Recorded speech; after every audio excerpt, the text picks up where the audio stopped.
capítulo 1. E o primeiro capítulo do livro do profeta Isaías faz um raio-x do povo de Deus, da igreja do Senhor, né? Tanto que o título colocamos um raio-x da igreja do Senhor na concepção de Yahvé. Isto é, como que Deus vê o seu povo. O profeta Isaías, ele viveu mais ou menos uns 750 anos antes de Cristo, mas o povo de Deus, que era aquela nação, já era um povo tocado pela revelação do Senhor. E é algo interessante isso, que aparece nesse primeiro capítulo, e nós vamos pensar um pouquinho, né? Eu fico imaginando o profeta Isaías lá naquela época, que era uma época de relativa paz no meio do povo de Deus. Era uma época em que os inimigos armados do povo de Deus, os exércitos, estavam em outros lugares. Então foram décadas de uma certa tranquilidade no meio do povo. Eu fico imaginando o profeta Isaías tranquilo, caminhando no meio do povo, nas ruas de Jerusalém, satisfeito, né? Porque via que tudo estava funcionando, o povo estava indo para o templo, os sacrifícios estavam sendo oferecidos, os sacerdotes estavam cumprindo as suas funções, o seu trabalho, estava tudo em paz. O povo no templo erguia suas mãos em adoração, e aqueles que eram responsáveis pelo incenso estavam oferecendo um incenso ao Senhor, e o povo orava, e o povo buscava a Deus, até que tudo isso, de alguma forma, é modificado na concepção do profeta, mediante o fato dele ter tido uma visão de Deus. E essa visão que aparece logo ali no começo, né? A princípio o profeta estava com uma percepção assim circunstancial, natural, talvez a mesma percepção que nós temos quando andamos pela cidade e encontramos uma igreja em cada esquina, e o povo indo para a igreja no domingo, e os jovens indo para a igreja no sábado, e fazendo as suas atividades, e reunião de oração. Então uma percepção descuidada do que estava acontecendo, depois de tanto tempo de tranquilidade. Porém, quando a gente olha bem, hoje em dia, pelo menos na minha percepção, eu vejo que há um certo enlouquecimento no meio do mundo evangélico. Me parece assim uma certa degeneração até da mente. Eu fico preocupado com isso. Acho que todos nós já vimos algum nível de esquisitice no nosso meio, né? Às vezes ficamos até envergonhados. Às vezes as pessoas perguntam, mas os crentes fazem isso? E a gente fica até com vontade de dizer assim, não, eu não faço e o pessoal ali da igreja que eu participo não faz. Mas é tanta gente fazendo tanta esquisitice. E a gente fica pensando, o que será que aconteceu nas últimas décadas, né? Além, esses dias um jovem me mostrou perguntas que chegam até um pastor, desses pastores midiáticos, né? E para mim aquilo foi um escárnio de líderes evangélicos, porque as perguntas são de uma simplicidade e de uma loucura tão absurda que um líder, um pastor, ele tem que se preocupar com aquele indivíduo e não considerar aquela pergunta uma pergunta natural. Parece que são décadas de maluquices, de loucuras, de dissociação da realidade, e de repente aquilo que parecem as coisas mais absurdas, nós começamos a aceitar como verdadeiras, e alguns pastores até escarnecem das pessoas que fazem perguntas meio, como que eu poderia dizer, infantis, né? Quando um filho nosso, uma criancinha de 5 anos, faz uma pergunta infantil, é normal, né? A gente não se importa, porque é natural da criança fazer as suas perguntas. Mas quando essa infantilidade está numa pessoa que já tem 40, 50 anos, e as perguntas são meio ridículas e dissociadas do padrão que seria o aceitável para aquela idade, qualquer pai ficaria preocupado achando que o seu filho está com problemas de desenvolvimento intelectual. E infelizmente isso tem acontecido no meio do povo de Deus. É um vocabulário esquisito, é uma visão de mundo não focada na realidade, e um orgulho e uma vaidade tremenda. A gente percebe em muitas conversas que temos nesse meio tão esquisito. Mas quando o profeta Isaías tem uma visão, as coisas começam a ficar mais claras na cabeça dele.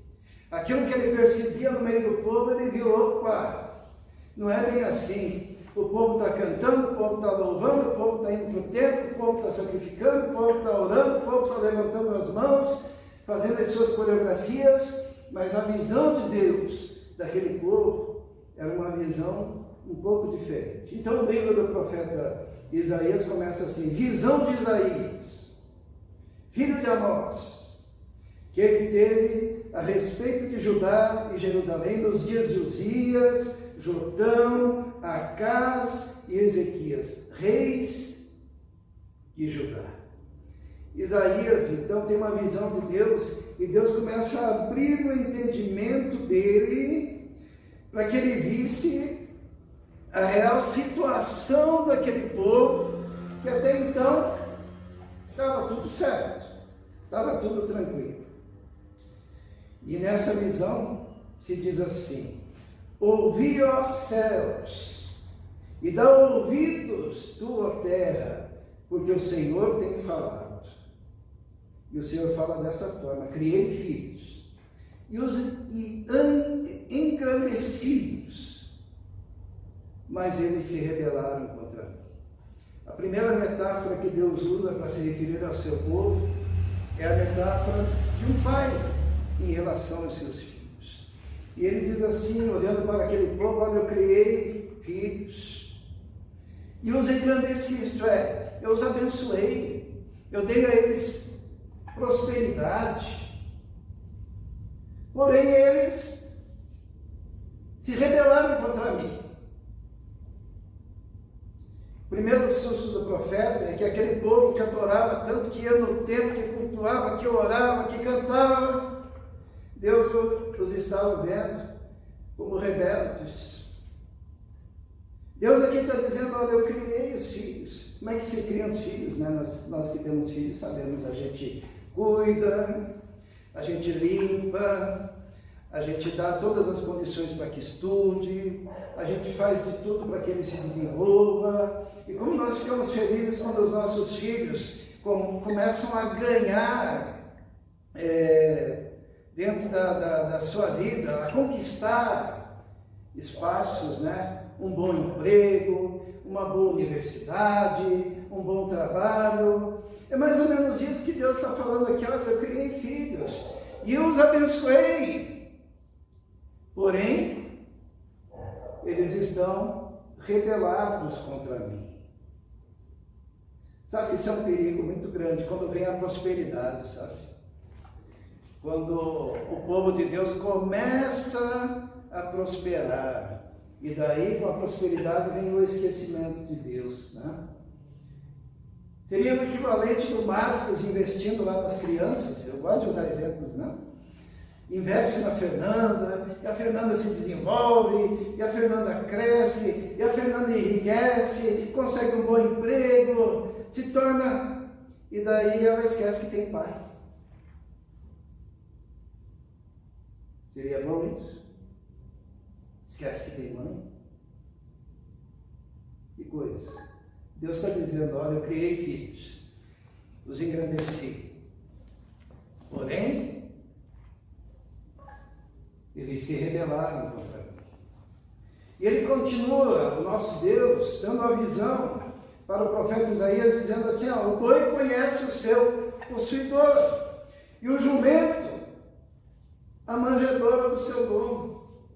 Mas Israel não tem conhecimento, meu povo não entende. Parece ofensivo, né? Deus fala aqui do boi. É interessante, quando a gente tem gatinho, né, Marilda? O que acontece? A Marilda que me ensinou isso. O gatinho, ele vem para casa e ele descobre quem que sustenta a casa. Sabia disso? Ele descobre quem que compra comida, ele descobre quem que é o chefe ali, né? Quem que tem a palavra mais forte. E sabe o que o gatinho faz? O gatinho vê e fica atrás daquele.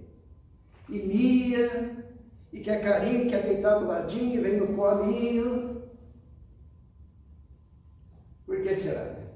Gabriel está dizendo que vai com ele, né? Não. Mas aí, o Senhor está falando a mesma coisa. O próprio boi, ele sabe quem o alimenta. O próprio boi, ele sabe quem que é o seu dono, quem que cuida dele, quem que o leva a bom pasto. E o jumento sabe aonde que é a manjedoura do seu dono. Este é o lugar onde ele dorme, o lugar onde ele consegue comida. E Deus está falando que os animais conhecem, reconhecem quem cuida deles. Mas o meu povo não tem conhecimento. O meu povo não entende.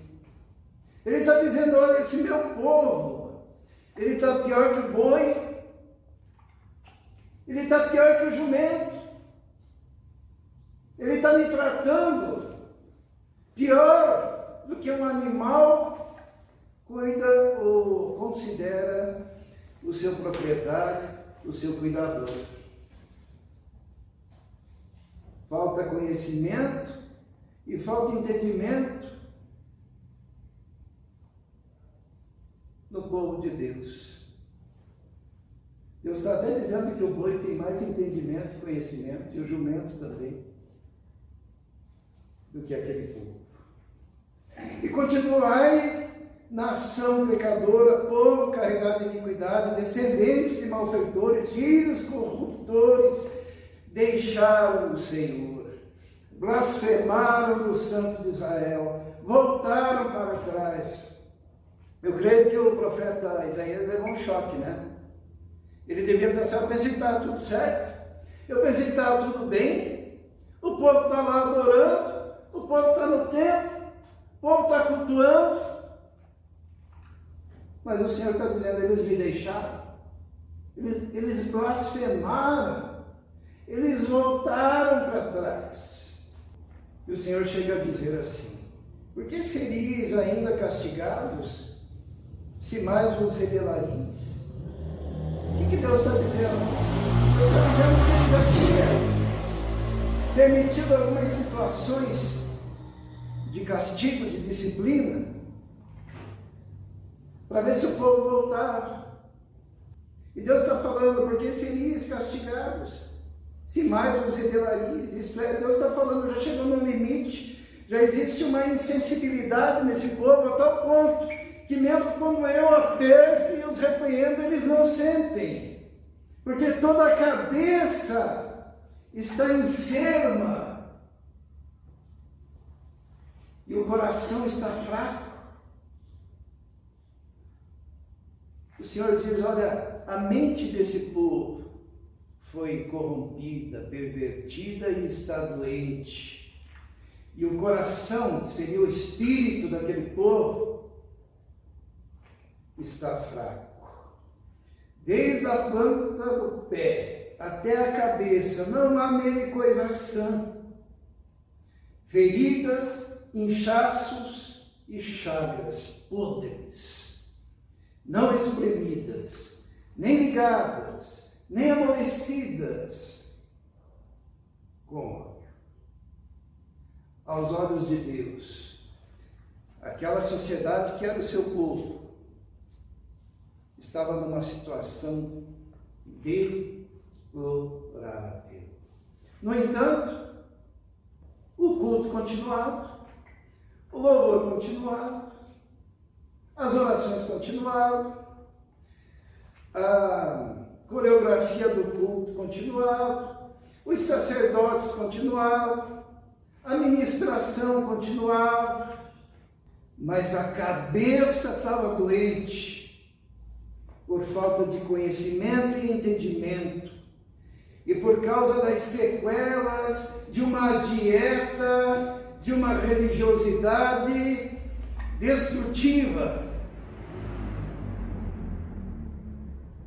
E quando Deus olha aquele adorador, ele via um paciente terminal, um doente para o qual não havia mais remédio, e que não se permitia ser tratado, porque nem sequer ele estava enrolado por faixas, então não estava ligado, e nem sequer ele queria remédio para que as suas feridas fossem saradas, e nem sequer ele queria que fosse espremida a ferida, para que saísse aquele pus. Não tinha consciência da própria doença. E Deus já estava vendo que, em decorrência disso, haveria assolação, destruição nas cidades, que aquele período de paz seria interrompido por terríveis consequências do distanciamento de Deus. E Deus diz assim: eu vejo a Sião, o meu povo, como uma cabanazinha na vinha, como uma choupana no pepinal, como uma cidade sitiada. E sabe como é que aquele povo se via? Como um povo poderoso, numa mansão, conquistando terras, naquele período de paz e prosperidade. Mas Deus via diferente. Ele diz assim: se o Senhor dos Exércitos não nos tivesse deixado algum remanescente, já como Sodoma seríamos, e semelhantes a Gomorra. Então pega a imagem daquelas cidades que foram destruídas por causa da iniquidade e do pecado, e diz: olha, se não fossem os remanescentes, alguns que estão no meio desse povo, o povo seria Sodoma e Gomorra, destinados à destruição. Ouvi a palavra do Senhor, vós, poderosos de Sodoma, e dai ouvidos à lei do nosso Deus, ó povo de Gomorra. Aqui está sendo usada essa figura de Sodoma e Gomorra para se referir àquele povo. E quando fala poderosos de Sodoma, está se referindo aos líderes, está se referindo aos sacerdotes, está se referindo àqueles que estavam em posição de destaque. E quando diz assim, ó povo de Gomorra, está falando do povo que precisava se conscientizar, que precisava buscar a Deus novamente. O raio-x, então, é assim: uma intensa atividade religiosa, frequência aos lugares de culto, ofertas, incensos, festas, ajuntamentos, assembleias, reuniões, manifestações coreografadas, orações. Mas Deus olha e diz assim: de que me serve a mim a multidão dos vossos sacrifícios? Diz o Senhor: já estou farto de holocaustos de carneiros e da gordura de animais cevados. Nem me agrado do sangue de bezerros, nem de cordeiros, nem de bodes. Porque o culto na antiguidade era assim, né? A pessoa levava um cordeiro, levava um animal para sacrificar, e o sacerdote fazia o sacrifício, havia a confissão dos pecados, e o povo se reunia, e o sacerdote imolava aquele animal, e era sangue para tudo quanto é lado. Era um culto colorido, então, com o grito dos bichos, dos animais, da representação do perdão dos pecados, porque sem derramamento de sangue não há remissão. Tudo aquilo que era preceito do Velho Testamento estava acontecendo. Mas Deus diz: para que me serve isso? A multidão dos vossos sacrifícios. porque havia uma intensidade, uma intensa atividade religiosa. Era uma multidão de sacrifícios no meio daquele povo em pecado. É como se fosse hoje uma multidão de igreja para tudo quanto é lado, todo mundo fazendo a mesma coisa, e Deus olhando e vendo pessoas enfermas da cabeça, do coração, da planta dos pés até a cabeça, chagas vivas, não espremidas, mas o povo estava lá. E Deus continua dizendo: quando vindes para comparecer perante mim, quem requereu isso das vossas mãos, que viessem pisar os meus átrios?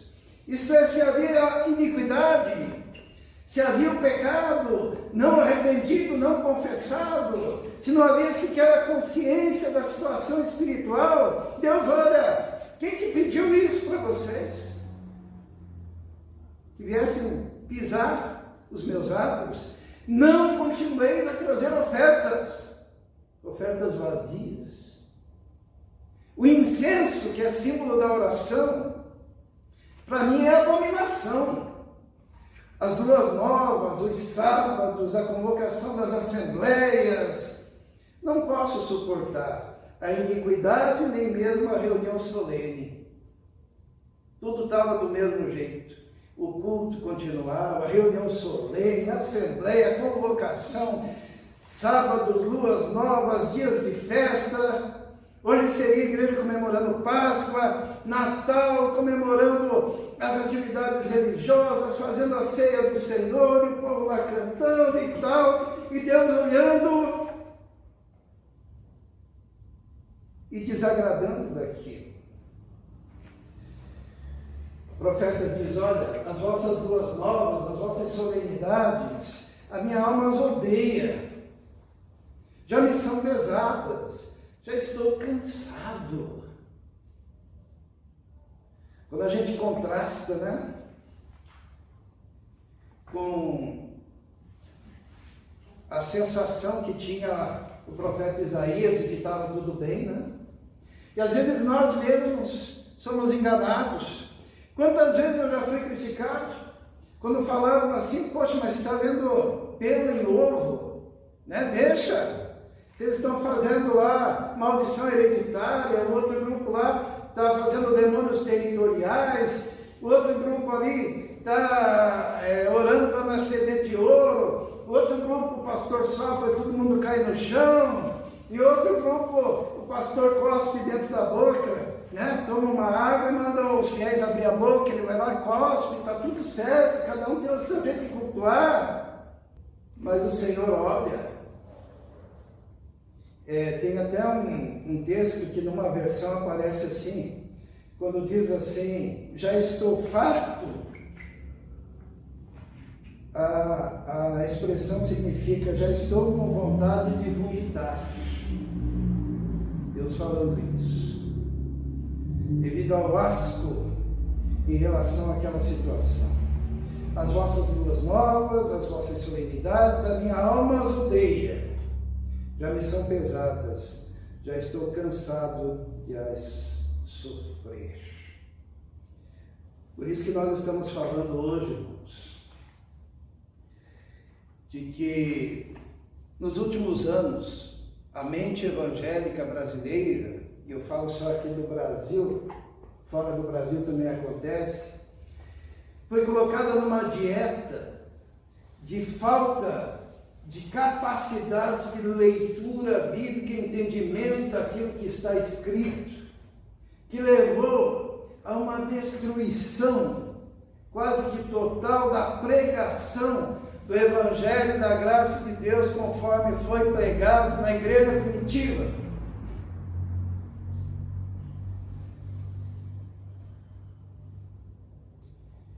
Falei agora do escárnio de líderes que praticamente zombam da doença mental do povo. Isso denota a falta de misericórdia. Quantas pessoas perturbadas Quantas pessoas vendo demônios em cada pilar da sua própria casa? Quanta gente sofrendo de uma profunda crise de interior espiritual, de culpa. Quanta gente sendo massacrada na obrigatoriedade de falar em línguas, porque considera que aquilo, sim, é um testemunho de que Deus está nele. Quanta gente, eu tive uma vizinha aqui atrás, que ela estava feliz da vida porque o cachorro dela latiu de uma forma diferente, e ela dizia que era o Espírito Santo me dando o dom de línguas. Dou graças a Deus que ninguém ri. Porque muitos líderes estão escarnecendo dos problemas mentais do povo. Além de ter se modificado a estética da igreja, a construção de uma estética cultural semelhante a programas de auditório. Pastores Gugu, pastores Silvio Santos, pastores Faustão. Construção de uma estética litúrgica semelhante a espetáculos musicais, com luzes, fumaça e astros no palco. Uma estética ministerial baseada em estereótipos também. Tem o pastor stand-up comedy, que ele vai na igreja para contar piada.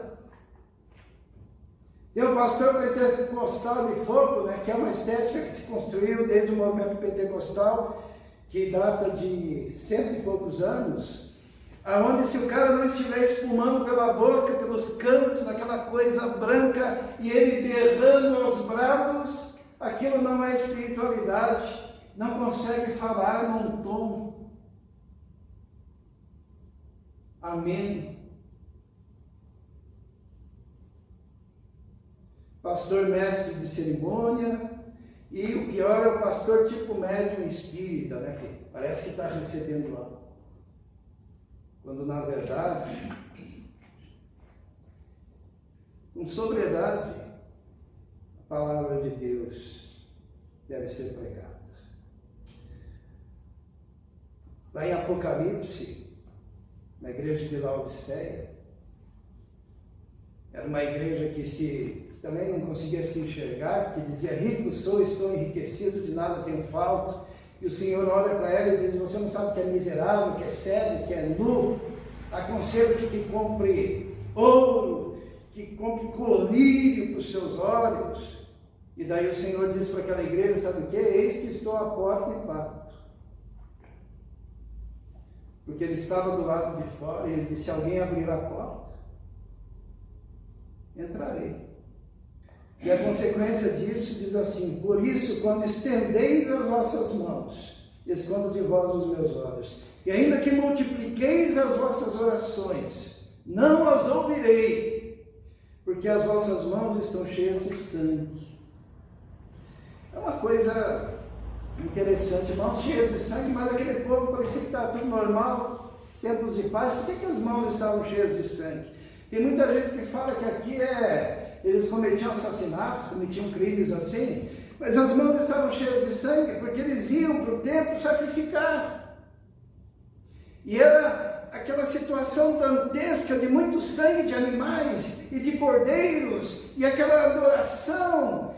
E daí eles saíam de lá com as mãos sujas, com o corpo sujo de sangue, que era o sangue do culto deles, um culto desprovido da verdade, um culto desprovido da razão, um culto desprovido da palavra de Deus, um culto que não agradava a Deus, um culto que Deus olhava e dizia, estou sentindo náusea. Por isso que diz aqui, olha só, as mãos cheias de sangue, depois de falar do pecado dentro do templo, e daí diz, lavai-vos, purificai-vos, tirai de vossos atos, tirai a maldade de vossos atos diante de mim, diante dos meus olhos. Cessai de fazer o mal. Fazer o mal ali, sabe o que era? Fazer o mal era aquele tipo de adoração. E lavar é se limpar do sangue profano que ofereciam, porque ofereciam conforme a cartilha, mas o coração estava longe de Deus. E o profeta fala em nome do Senhor: aprendei a fazer o bem, procurai o que é justo, ajudai o oprimido, fazei justiça ao órfão, tratai da causa da viúva. Culto não adianta ser só um ritual, mas a primeira coisa é a humildade para aprender e daí começar a caminhar com o Senhor. Porque uma coisa que nós temos que aprender, de fato, o pastor Brasil sabe bem disso, né? E quando ele prega uma mensagem, ele não está pregando uma mensagem, ele é a mensagem. Quando você está cantando, você não está cantando uma música, você tem que ser aquela música de adoração. Quando você está testemunhando, não é o que você diz, você é o testemunho que está dando. Você é o Evangelho de Cristo. E daí Deus, ele faz um convite para aquele povo. Aqui eu não gosto muito dessa tradução. Ela diz assim: vinde então e argui-me, diz o Senhor. Ainda que os vossos pecados sejam escarlata, vermelho, porque será? Pecado religioso, eles se tornarão brancos como a neve. Ainda que sejam vermelhos como carmesim, se tornarão como a branca lã. Mas Deus faz um convite aqui. Ele diz assim: vinde e arrazoemos. Você não sabe o que significa a palavra? Alguém tem a tradução arrazoemos aí? O pastor Brasil, né? Vinde e arrazoemos. Sabe o que é arrazoar? Usar a razão. Deus está dizendo: olha, diante de tudo que eu estou vendo, eu estou convidando vocês a largar essa emotividade exacerbada e doentia que trouxe doença para a mente, que trouxe doença para o coração, que afetou o corpo de uma forma psicossomática, que alterou os parâmetros. Eu quero que vocês venham a mim e comigo usem a razão. Eu fiz uma breve pesquisa na internet, onde eu coloquei assim, o que a Bíblia fala sobre usar a razão. E 90% do que eu encontrei foram pessoas dizendo que se você tem fé, você não precisa usar a razão. Que a fé vai contra a razão. Que a fé é incompatível com a razão. E Jesus, e o nosso Deus Todo-Poderoso, chama para razoar, para usar a razão. E lá no Novo Testamento, em Romanos, está escrito: rogo-vos, pois, irmãos, pela compaixão de Deus, que apresenteis os vossos corpos em sacrifício vivo, santo e agradável a Deus, que é o vosso culto racional. Pedro, ele diz: antes santificai-vos ao Senhor Deus em vossos corações e estai sempre preparados para responder com mansidão e temor a qualquer que vos pedir a razão da esperança que há em vós. É o bom senso. Por isso que a Bíblia fala repetidamente no Novo Testamento sobre uma coisa chamada sobriedade. Ser sóbrio. Conhecimento, entendimento, racionalidade. Por isso que Deus ali no começo disse o quê? Que o boi conhece o seu possuidor e o jumento conhece a manjedoura do seu dono, mas esse povo não tem conhecimento, esse povo não tem entendimento. O culto, ele tem que ser racional. E finalmente o Senhor faz o convite, né? Se quiseres e obedeceres, comereis o bem dessa terra. Mas se recusardes e fordes rebeldes, sereis devorados à espada, porque a boca do Senhor o disse. Deus dá o diagnóstico daquela situação. Deus vai mostrando cada detalhe que lhe desagrada. Mas também Deus dá a solução para o problema. Ele diz assim: lavai-vos, vocês que estão manchados de um sangue profano, de um culto que exalta o Cordeiro, mas não é o Cordeiro de Deus. Lavai-vos, porque ainda que vocês estejam vermelhos, como a escarlata, vermelhos desse sangue espúrio, ainda que os vossos pecados sejam como carmesim, se tornarão brancos, como a neve, como a pura lã. Se quiseres. Mas muitas vezes a pessoa está tão apaixonada por aquela estética emocional, falsa, destrutiva, arrasadora, que desmonta a psique humana, que destrói o coração, que ela não quer. Mas um dia Deus vai nos chamar para nós prestarmos conta de cada ato, de cada atitude. O Senhor nos deixou a sua palavra aqui. Eu acredito que cada crente tem pelo menos meia dúzia de exemplares das Escrituras na nossa nação, porque o Brasil é livre. Mas o problema é quando a gente pergunta quem já leu toda a Bíblia. Mesmo tendo 5, 10 em casa, poucos dirão, eu já li. E quando a gente pergunta como que você lê a Bíblia diz: vinde e arrazoemos. Quando o Senhor nos convida para arrazoar, Ele nos convida a estudar, a ler. Um versículo atrás do outro, com entendimento. Se quiseres e obedeceres, comereis o bem dessa terra. Mas se recusardes e fordes rebeldes, sereis devorados à espada.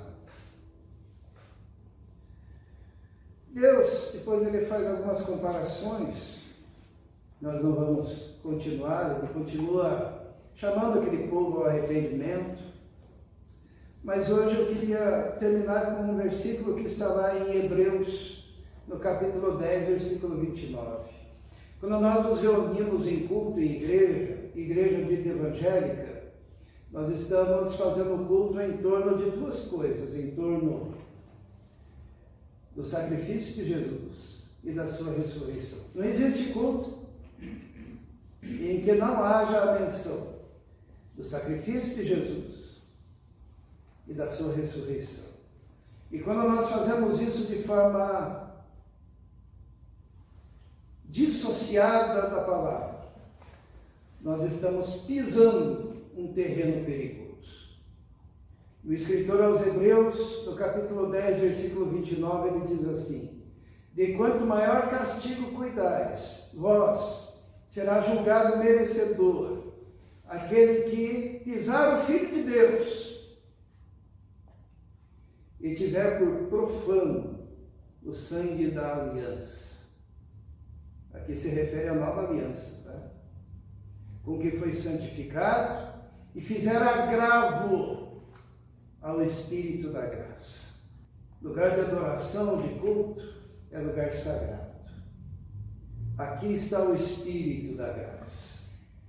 Aqui nós nos reunimos em torno da morte e ressurreição do Senhor.